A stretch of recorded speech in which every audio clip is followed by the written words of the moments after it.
नमस्कार, आप देख रहे हैं कमोडिटी 360। मैं हूं मनीषा गुप्ता और ग्लोबल बाजारों में खाने के तेलों के दाम आसमान छू रहे हैं। 7 महीने में पहली बार खाद्य तेलों के भाव बढ़े हैं, ये दिखाता है एफएओ का डेटा।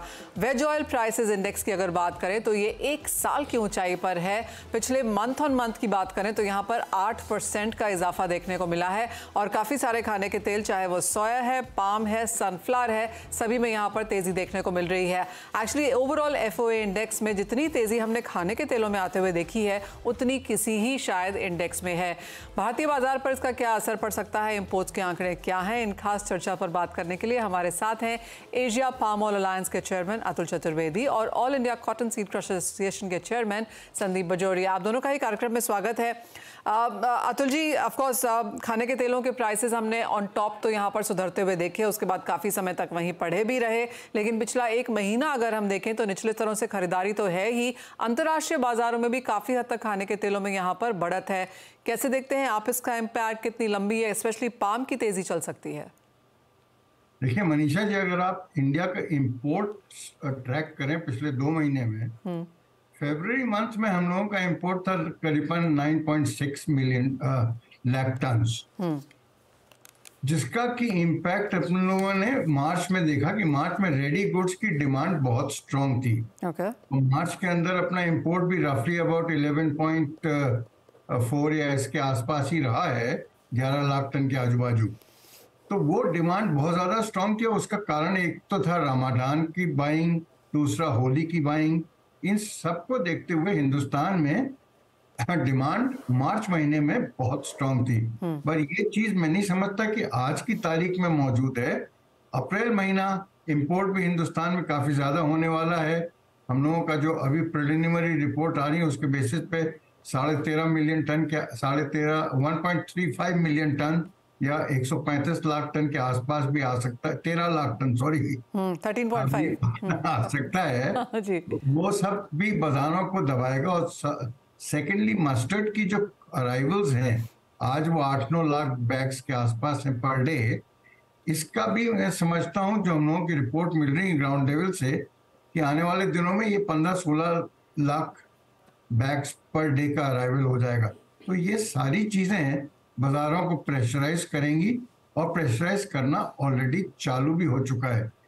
इसकी होली की और रमजान की डिमांड तो प्रैक्टिकली खत्म सी हो गई है।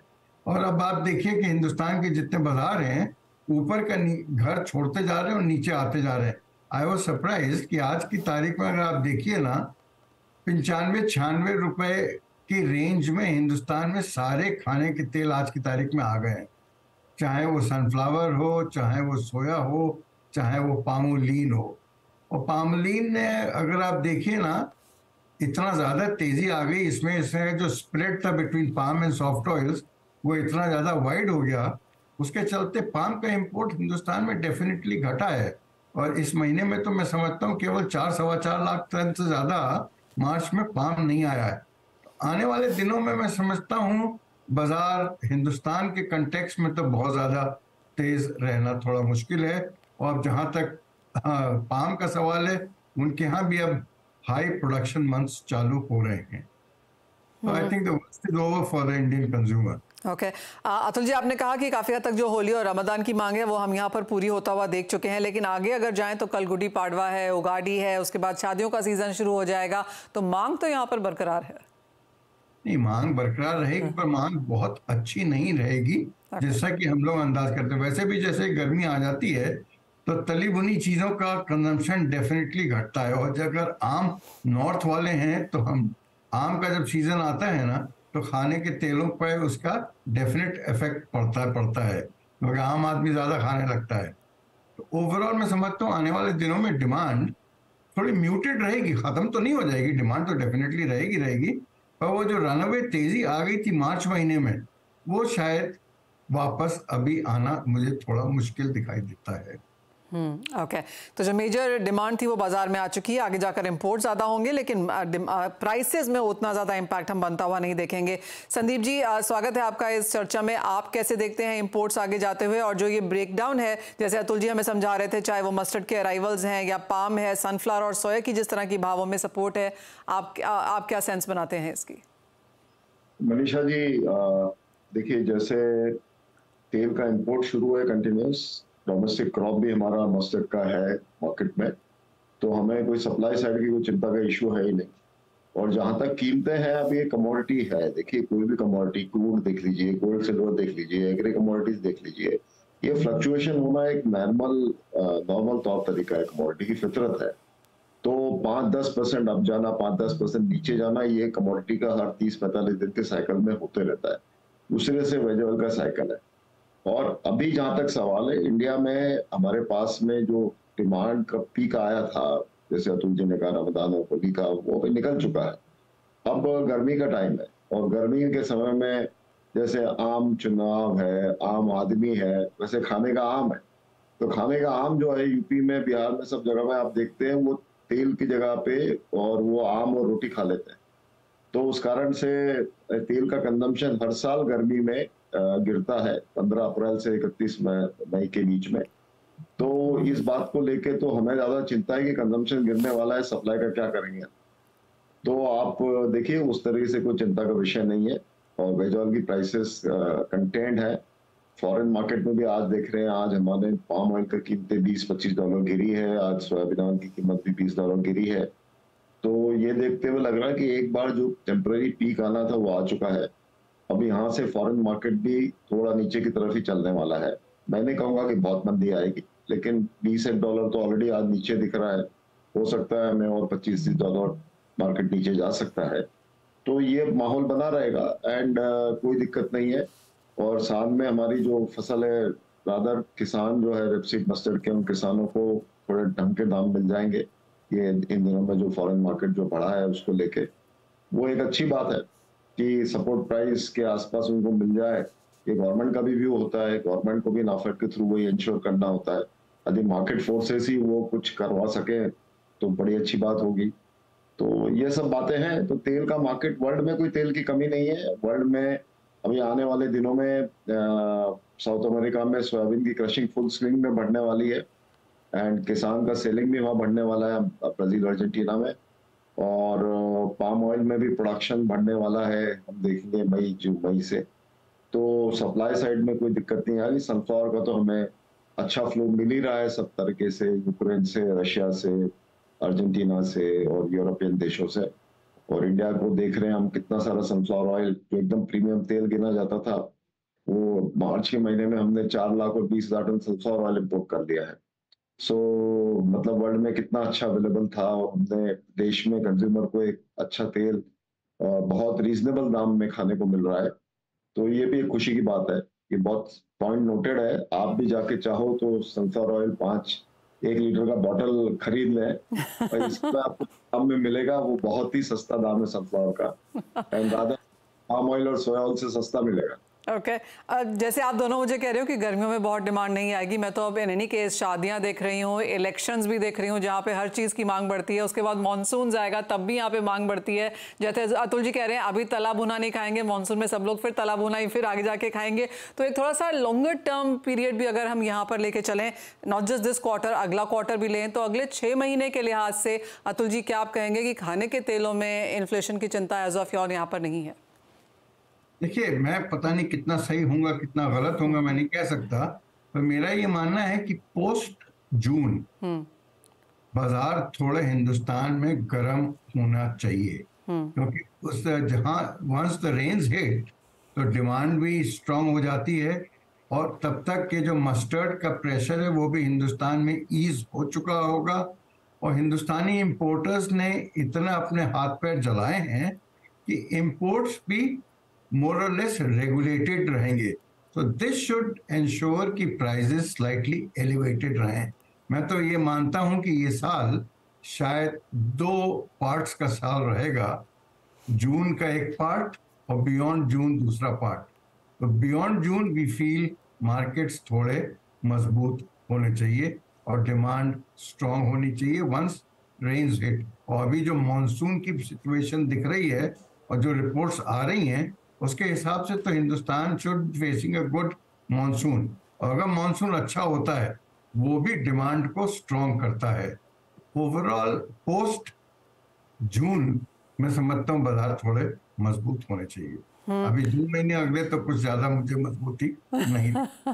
जी संदीप जी, एक फाइनल सवाल यहाँ पर खाने के तेलों में, अगर जून के बाद बाजार यहाँ पर तेज होते भी हैं जैसा कि फिर देखने को मिलता है, जो सिक्लिकल चार्ट्स हमें यहाँ पर दिखाते हैं, तो एक बड़ी कंसर्न फिर किस खाने के तेल में देखने को मिलेगी? सरसों में ऑब्वियसली नॉट, सरकार की काफ़ी सारी मेजर्स एज ऑफ नाउ यहाँ पर चल ही रहे हैं इलेक्शन के लिहाज से, इन्फ्लेशन कंट्रोल करने के लिहाज से, लेकिन तो भी अगर एक कंसर्न आपको किसी खाने के तेल में नजर आती है तो कहाँ है?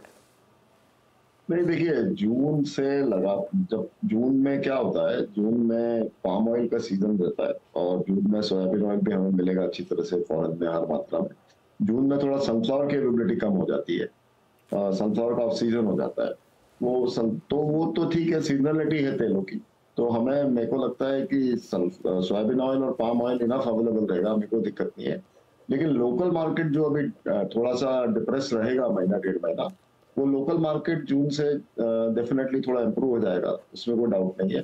लेकिन फिर भी कोई सप्लाई की हमें कोई दिक्कत नहीं, प्राइसेस 2-3 रुपए किलो ऊपर नीचे हो जाए, लेकिन सप्लाई वाइज कोई दिक्कत नहीं है, क्वांटिटी वाइज कोई दिक्कत नहीं है। देश के हर कोने कोने में चाहे उतना तेल मिलता रहेगा, और वो तो गवर्नमेंट की पॉलिसीज ने और ट्रेड ने, इंडस्ट्री ने साथ में मिलके ऐसा कोविड के टाइम से ऐसा समन्वय और काम किया है कि देश में कंज्यूमर को कहीं भी खाने के तेल की कोई भी दिक्कत नहीं है।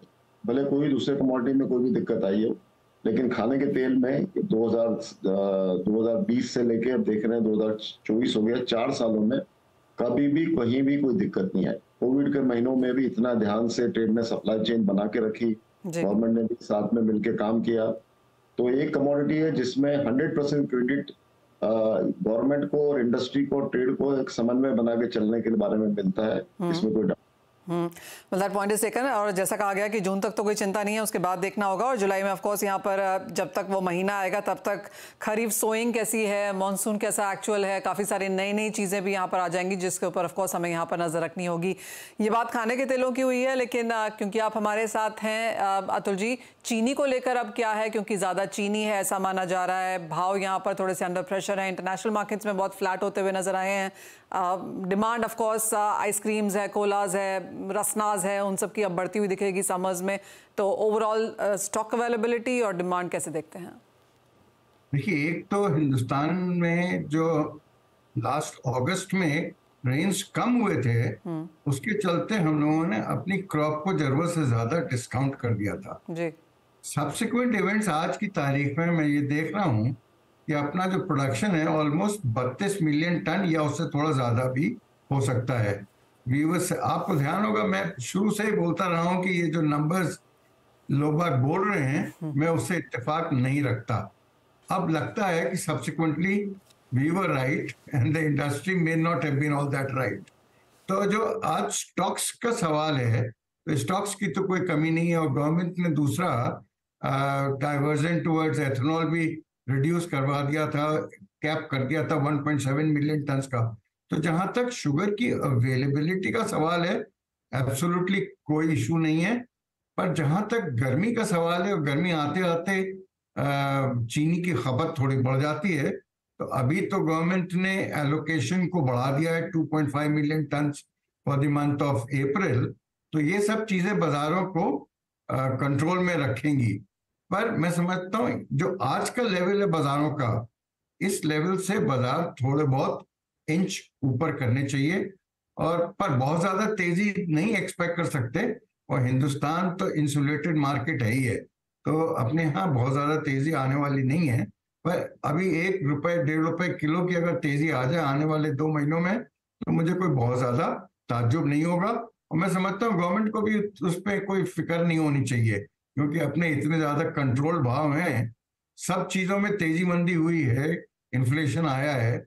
शुगर जो है वो अकेली ऐसी कमोडिटी है जो टोटली इन्फ्लेशन प्रूफ है। मैं नहीं समझता कि हिंदुस्तान में कोई शुगर के मुतल्लक कोई तकलीफ आने वाली दिनों में दिखाई देती है। बाजार मजबूत रह सकते हैं। ओके, तो अगर बढ़े भी तो 1-1.5 रुपया जैसे यहाँ पर तेज़ी देखने को मिलेगी चीनी को, लेकिन ऑफ कोर्स चीनी के भाव यहाँ पर जैसे कहा गया काफ़ी इंसुलेटेड है। अंतर्राष्ट्रीय बाजारों में ज़ोरदार तेज़ी, लेकिन भारतीय बाजारों में बहुत कंटेन्ड। बहुत शुक्रिया अतुल जी, बजोरिया जी, साथ जोड़ने के लिए और खाने के तेल और चीनी दोनों पर ही अपनी सेंस देने के लिए। इसी के साथ एक ब्रेक का भी समय है। जब लौटेंगे तो अपने साथ जोड़ेंगे एंजल वन के प्रथमेश माल्या को और एल&पी एडवाइजरी सर्विसेज के भूपेश शर्मा को, और इनसे लेंगे ट्रेडिंग स्ट्रैटेजीज। काफ़ी मुश्किल बाजार है, लेकिन इसकी कैसे सेंस बनाई जाए ये दोनों एक्सपर्ट्स आपको बताएंगे। ऑलराइट, सोने को आपकी स्क्रीन पर लेके आना चाहेंगे क्योंकि अभी इसने एक और नया हाई छुआ है भारतीय बाजारों में। 71 के लेवल्स अब हमने यहाँ पर निकाल दिए हैं। 71.80 का ऑल टाइम हाई यहाँ पर अब सोने ने बनाया है। वो स्क्रीन पर आपके लेके आना चाहेंगे चार्ट। तेज़ी आपकी स्क्रीन पर यहाँ पर है और हमने MCX पर यहाँ पर प्राइसेस बढ़ते हुए देखे हैं। वो चेंज यहाँ पर गलत है, लेकिन प्राइसेस हैं वो ऑफ कोर्स सही है। 19% की तेज़ी तो नहीं है, लेकिन प्राइसेस वहाँ पर सही हैं। 71,030 के लेवल्स अब यहाँ पर बनते हुए नजर आए हैं। इंटरनेशनल मार्केट्स की अगर बात करें तो यहाँ पर भी 2330 के आसपास किस तरह हमने बनते हुए देखे थे। सुबह सुबह यहाँ पर एशियन मार्केट्स खुलते ही एक बार 2350 के लेवल्स भी आए थे। माना यह जा रहा है कि शंघाई में आज कोई बहुत बड़ा ट्रेड हुआ है सोने का लेकर, जिसका इमीडिएट इम्पैक्ट यहाँ पर मार्केट्स में है। कुछ ही देर पहले जिस तरह की रिपोर्ट्स आई हैं जो वर्ल्ड गोल्ड काउंसिल की तरफ से हैं, जिनका कहना है कि चाइना ने सोने के रिजर्व्स लगातार बढ़ाए हैं और मार्च का महीना 70वां ऐसा महीना है जब चाइना लगातार यहाँ पर रिजर्व्स बढ़ाता हुआ नजर आया है। और बेस्ट बाइंग हमने ऑफकोर्स चाइना की तरफ से यहाँ पर आते हुए देखी है। तो 7180 आपकी स्क्रीन पर एज ऑफ नाउ ये all time high of course markets ने बनाया है। प्रथमेश, कैसे देखते हैं ये गोल्ड ऑल टाइम हाई के प्राइसेस को? लगातार रोज नया हाई यहाँ पर बनता हुआ नजर आ रहा है और अब बाजार को लगने लगा है कि हायर हाईज रहेंगे। बहुत बड़ी गिरावट की एक्सपेक्टेशन बहुत लंबे समय के लिए नहीं की जानी चाहिए। I think clearly Manisha last year की सेंट्रल बैंक बाइंग क्लियरली इस एफर्ट्स पर डायरेक्टेड थी कि आगे जो गोल्ड है उसका जो मोमेंटम है वो तेजी का ही रहेगा। तो सेंट्रल बैंक्स ने तो अपना गोल्ड एक्यूमुलेट कर लिया है। उसके अलावा सेंट्रल बैंक्स की तरफ से अगेन डायरेक्शन है इंटरेस्ट रेट कट्स की, जो हालांकि थोड़ा सा डिले होते हुए दिखता है फिलहाल यूएस के डेटा अच्छे होने के कारण। बट गोल्ड जो है थमने का नाम नहीं ले रहा है डिस्पाइट पॉजिटिव डेटा और नॉन फार्म पेरोल्स डेटा। कहीं ना कहीं हाई प्राइस पॉइंट्स पे मंशा तो यही रहेगी कि हाई प्राइस पॉइंट्स की यहाँ पे सेल करे, बट मोमेंटम के अगेंस्ट कमोडिटी में जाना अगेन वो एक न रिस्क ट्रेड के बराबर होगा। बट फिर भी एक बार अगर आप आज कुछ ट्रेड करना चाहते हैं तो रिस्क लेकर मेरे ख्याल से एक बार सेल की रणनीति अपना सकते हैं। 71,110 के आसपास में इस कमोडिटी में सेल करना चाहिए। 71,340 का स्टॉप लगाना चाहिए और नीचे में 70,600 क्लियरली स्टॉप लॉसेस डिफाइन करके ट्रेड करें और ट्रेड को कैरी फॉरवर्ड ना करें। ट्रेड को कैरी फॉरवर्ड ना करें बिकॉज ऑफ कोर्स जिस तरह का ये बाजार है, कब क्या कितना हो जाए। लोअर कॉन्ट्रैक्ट्स में एग्जैजरेटेड मूव्स हम यहाँ पर बनता हुआ देख रहे हैं। तो आपकी स्क्रीन्स पे ये शो के चलते चलते ही हमने ऑल टाइम हाईज बनते हुए देखे हैं। 71,080 अब यहाँ पर इंडियन मार्केट्स में ऑल टाइम हाई है। और अगर चांदी लेकर आए आपकी स्क्रीन पर तो इसका ऑल टाइम हाई भी हमने यहाँ पर नया बनता हुआ देखा है। ये भी 81,000 तो क्रॉस यहाँ पर कर ही चुका है और उसके ऊपर के लेवल्स अब हमने यहाँ पर चांदी में भी आते हुए देखे हैं। तो अच्छी खासी तेजी यहाँ पर, जी हाँ, आप देख सकते हैं 81,900 ये ऑल टाइम हाई आपकी स्क्रीन पर चांदी में भी बनता हुआ दिख रहा है। प्रथमेश, इसे कैसे देखेंगे आप, क्योंकि आपके बात करते करते ही हम यहाँ पर नए हाईज बना रहे हैं। आई थिंक क्लियरली मनीषा दोनों ही काउंटर में मोमेंटम तेजी का ही है, तो स्मॉल पॉकेट्स ऑफ करेक्शन आने की पॉसिबिलिटी दिखाई दे रही है। बट यहाँ पे सेल करना, कॉन्ट्रास्टिंगली करना कुछ बेटर बेनिफिट और रिस्क आपको रिस्क रिवॉर्ड फेवरेबल नहीं दिखता है। तो सिल्वर को अवॉइड करें, इसमें वोलेटिलिटी ज्यादा ले। भूपेश जी, आप कैसे देखते हैं सोने और चांदी दोनों में ही आपको कहाँ लगता है कि एक सेफर बेटर ट्रेड किया जा सकता है? जी नमस्कार मनीषा जी, अगर सोने की बात करें तो स्पेशली अब जो डे ट्रेडर्स हैं उनको स्पेशली रिस्क और रिवॉर्ड की तरफ बहुत विशेष ध्यान देना पड़ेगा, क्योंकि आने वाले समय में वोलेटिलिटी मेरे हिसाब से और ज़्यादा हायर एंड पर जाने वाली है और मार्केट की जो रेंज है वो काफ़ी बड़ी दिखती है। 69,300 डाउन साइड में और अप साइड में 72,050 तक के लेवल मुझे लगता है कि आने वाले समय में देखने को मिलेंगे। और आज की सत्र की बात करें तो आज के सत्र में 71,980 के नीचे गोल्ड में बिकवाली करनी चाहिए। 72,130 का स्टॉप लॉस लगाकर नीचे में 71,500 और 71,300 तक के लक्ष्य संभावित रहेंगे। वहीं बात करें आपके सिल्वर की, तो सिल्वर का बाजार मुझे चार्ट पर काफी पॉजिटिव स्ट्रक्चर चार्ट पर दिखाई देता है। यहाँ पर कोई भी गिरावट आती है तो उस गिरावट में हर गिरावट में खरीदारी का व्यापार करना चाहिए। स्पेशली गोल्ड और सिल्वर में किसी भी शॉर्ट पोजीशन को कैरी ना करें। तेजी है, ओवर हीटेड है, ओवर बॉट है ऑन द चार्ट्स, लेकिन यहाँ से बेच के काम नहीं करना है। ओवरनाइट पोजीशंस भी कैरी शायद नहीं करना चाहिए। और जैसे कि बाजार में काफ़ी सारी खबरें निकल के आ रही हैं, चाइना ने ऑफकोर्स अपने रिजर्व्स यहाँ पर बढ़ाए हैं, लेकिन इसके साथ साथ आज एक बहुत बड़ा ट्रेड शंघाई एक्सचेंज में हुआ है। ये डेटा थोड़ा डिलेड आता है, लेकिन इसके ऊपर नज़र ऑफकोर्स रहेगी। ये तो सोने चांदी की बात हुई, लेकिन मेटल्स को आपकी स्क्रीन पर लेके आना चाहेंगे, क्योंकि यहाँ पर कुछ मुनाफा वसूली अपने हाई से देखने को मिली है, लेकिन इसके बावजूद सभी के सब मेटल्स यहाँ पर on the higher side of its range हैं। भूपेश जी, यहाँ पर कोई टॉप ट्रेड? जी, मुझे अभी भी कॉपर में बिकवाली करना समझ नहीं आती और 810-11 के आसपास कहीं भी कॉपर मिलता है वहाँ खरीदारी करनी चाहिए। 806 के नीचे के स्टॉप लॉस रहेंगे, 817 और 821 के लक्ष्य संभावित रहेंगे। कॉपर का लॉन्ग टर्म चार्ट भी ऑन द स्क्रीन लेके आएंगे, क्योंकि आज ही यहाँ पर 2% की तेजी है। 15 रुपए की बढ़त सिर्फ आज यहाँ पर देखने को मिली है। एक समय में ये कमोडिटी प्रथमेश बहुत फ्लैट चला करती थी, लेकिन जब से हमने वो 740 से यहाँ पर बढ़त आते हुए देखी है, 816 in a jiffy. I think clearly China की तरफ से मैन्युफैक्चरिंग डेटा, Q1 का जीडीपी डेटा, सारे डेटा जो है वो सारे बेस मेटल पैक को बूस्ट किए। और हालांकि कॉपर उसमें काफी अच्छा परफॉर्मेंस दिखा रहा है। मेरे ख्याल से नेक्स्ट पॉसिबल भाव आपको कॉपर में यहाँ पे 830 तक के भाव आपको देखने को मिल सकते हैं, और नीचे वाला जो रेंज है वो 800 का रह सकता है। तो ये फिलहाल बीच में स्टक है, यहाँ पर रिस्क बहुत फेवरेबल नहीं है। बट फिर भी मेरे ख्याल से मोमेंटम जो तेजी का दिखाई दे रहा है, 830 तक की पॉसिबिलिटी दिखती है। प्रथमेश, यहाँ से जिन लोगों ने कॉपर ऑलरेडी पहले खरीदा हुआ है, क्या उनको मुनाफा कमाना चाहिए, घर लेके जाना चाहिए, और किस तरह के स्टॉप लॉसेस लगाएं? आई थिंक क्लियरली काफी शॉर्ट टाइम फ्रेम में काफी अच्छा मूव आया है कॉपर में। अदरवाइज इस काउंटर में कुछ ज्यादा मोमेंटम नहीं था कुछ ट्रेडिंग सेशंस तक, बट मेरे ख्याल से उनको प्रॉफिट ऑफ द टेबल निकाल देना चाहिए करंट। Well absolutely. वो 12 महीने का चार्ट है आपकी स्क्रीन पे, जहां पर लो 692 का था और हाई हमने 816 जो आज बनता हुआ नजर आया है। तो ऑफकोर्स 12 महीने का हाई तो ये है ही, साथ ही साथ अगर हम अंतर्राष्ट्रीय बाजारों की बात करें तो वहां पे 16 महीने के हाईज पर फिलहाल कारोबार है। तो कॉपर ऑफकोर्स एक बहुत स्ट्रॉन्ग लीड के साथ यहाँ पर काम करता हुआ। कच्चे तेल को आपकी स्क्रीन पे लेके आएंगे, और प्रथमेश यहाँ पर क्या सेंस है, क्योंकि वही 89-91 की रेंज में अटकता हुआ? आई थिंक ऑयल काफी वोलेटाइल कमोडिटी है मनीषा, न्यूज डिपेंडेंट है, और क्लियरली यहाँ पे फ्लोस जो डिफाइन कर रहे हैं वहाँ पे सप्लाई साइड भी काफी अच्छा है और डिमांड साइड भी थोड़ा सुस्त दिखाई दे रहा है। बट जियोपॉलिटिकल टेंशन थोड़ी ईज होने के कारण मैं यहाँ पे कॉपर में करेक्शन देखने की पॉसिबिलिटी देख रहा हूँ। कॉपर में MCX में अप्रैल वाला 7200 के आसपास इसको सेल करना चाहिए, 7265 का स्टॉप लगाना चाहिए, और नीचे में टारगेट 7000 के रखें। भूपेश जी, नेचुरल गैस कैसे देखेंगे आप? जी, नेचुरल गैस का ट्रेंड टर्न अराउंड होने के कगार पर है। मुझे लगता है कि इस बार 151 के ऊपर निकलता है नेचुरल गैस, तो इसमें खरीदारी करनी चाहिए। 146 के स्टॉप लॉस रहेंगे। अगर मैं पोजिशनल टारगेट्स की बात करूं तो मुझे 165 190 तक का बाजार दिखता है। अगर इंट्राडे की बात करूं तो 151 के ऊपर 155 और 159 के संभावित है। तो ट्रेंड रिवर्सल यहाँ पर बनता हुआ देख सकते हैं। पिछले कुछ दिनों में गैस में हमने लगातार बढ़त जरूर आते हुए देखी थी, लेकिन कुछ रेजिस्टेंस अब वहाँ पर बनता हुआ। 1.25% की गिरावट आज भी, और 150 के नीचे के फिलहाल के कारोबार। भूपेश जी, अगर एग्री कमोडिटीज़ की बात करें तो यहाँ पर अब क्या ट्रेंड्स निकल के आ रहे हैं, क्योंकि इंटरनेशनल मार्केट्स तो अब US और चाइना का इन्फ्लेशन डेटा का इंतजार करेगा। भारतीय बाजारों में क्या किस तरह के क्यूज़ हैं? जी, अगर मैं मसालों की बात करूं तो मुझे मसालों में अभी भी TMC का जो मोमेंटम है वो पॉजिटिव समझ आता है। TMC में जहां कहीं भी बाजार 17,650 के ऊपर निकलते हैं वहां TMC में खरीदारी करके व्यापार करना चाहिए।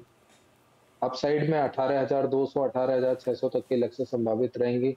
वहीं दूसरा बाजार मुझे ग्वार सीड अभी अच्छा लगता है। इन दिनों में मुझे लगता है कि ग्वार सीड एक बार टर्न अराउंड हो चुका है। 5,400 के भाव मुझे नहीं लगता कि आने वाले समय में पेनिट्रेट होंगे डाउन साइड में। अपसाइड में अभी भी 5,550 और 5,610 तक के लक्ष्य संभावित है। गम भी आपकी स्क्रीन पे लेके आना चाहेंगे भूपेश जी, यहाँ पर क्या सेंस है, बिकॉज अच्छी खासी बढ़त हमने यहाँ भी बनते हुए देखी है। जी, ये भी एक ग्वार का बाय प्रोडक्ट है, तो मुझे लगता है इस बाय प्रोडक्ट में भी ग्वार की तरह तेजी बनी रहेगी, और गम का बाजार 10,700 के नीचे अभी रिसेंट में जाता हुआ लगता नहीं। अपसाइड में 11,100 और 11,350 तक के लक्ष्य संभावित रहने चाहिए। ऑलराइट, तो ये टॉप ट्रेड्स यहाँ पर एग्री स्पेस में भी हैं और एक फाइनल सवाल का समय है। प्रथमेश, आपसे रुपए पे जानना चाहेंगे क्योंकि काफ़ी हद तक बाजार डॉलर इंडेक्स को यहाँ पर देखना चाहेगा। नॉन फार्म पेरोल डेटा आने के बावजूद भी हमने देखा कि 105 के नीचे के कारोबार। आई थिंक यहाँ पे डॉलर इंडेक्स मेक और ब्रेक सिचुएशन के लिए 100 के लिए है और ऊपर में 105 के लिए है, तो ये रेंज में आपको डॉलर इंडेक्स दिखाई देगा। फिलहाल डॉलर इंडेक्स में ऐसे कुछ खास मोमेंटम नहीं है। 102 नीचे वाला रेंज, अगेन ऊपर वाला 105.5 है। और रुपीस के बीच में कैसे ट्रेड करेगा, क्योंकि वहाँ पे भी लगातार एक हल्की सी मंदी है। Of course on the year अगर हम देखें तो बहुत ज़्यादा नहीं, लेकिन on the weaker side I think clearly managed float है वो, तो वहाँ पे आपको ज़्यादा ब्रेकआउट्स या फिर ब्रेकडाउन वैसे देखने को नहीं मिल सकता है। मेरे ख्याल से 50 पैसे अपसाइड और नीचे में 50 पैसे डाउन साइड, वही रेंज देखने को मिल सकता है। ऑलराइट, तो वही भी एक स्टेबिलिटी रह सकती है जिसका बाजार यहाँ पर काफ़ी हद तक अपलॉड करेंगे। लेकिन बहुत शुक्रिया भूपेश जी आपका और प्रथमेश आपका साथ जोड़ने के लिए और उन तमाम कमोडिटीज़ की एक सेंस भी बनाने के लिए। एक ब्रेक का समय है, जब लौटेंगे तो लेकर आएंगे आवाज़ समाचार।